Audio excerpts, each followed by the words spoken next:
Muslims. Good to have you with us on the programme. So the Prime Minister feels that Britain simply doesn't understand enough about the Muslim Brotherhood. Is there fundamentally anything wrong with that?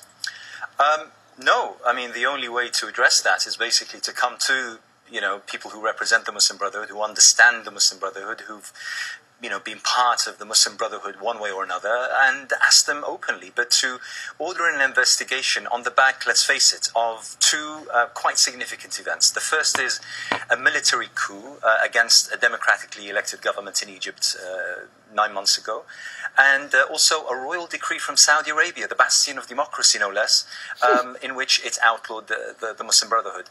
This is something which I think is extremely strange. It's very, very awkward. Basically, we have a club of 4 countries around the world that have moved to ban the Muslim Brotherhood. They are Russia, Syria, Saudi Arabia, and the United Arab Emirates.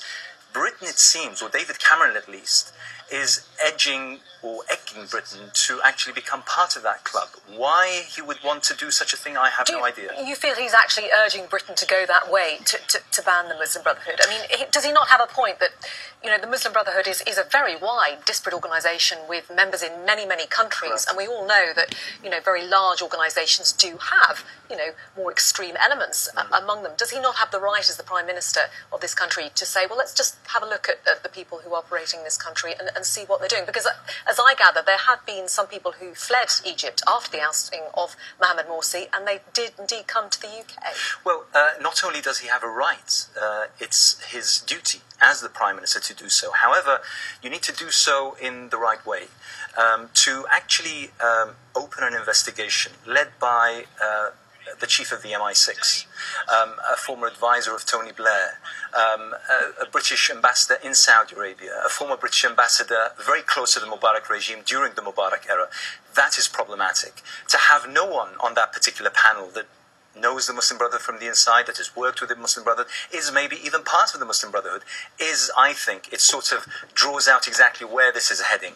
And as I said, the timing is crucial, and why it's come at this moment of time is absolutely ludicrous. And also in terms of the people who have fled Egypt, they fled it for a very good reason, and that is because of the human rights abuses that are now being condemned even by the United Nations. So the question is, Britain needs to ask itself a question and needs to answer that question. Where do we stand in terms of democracy? Are we pro-democracy or are we not?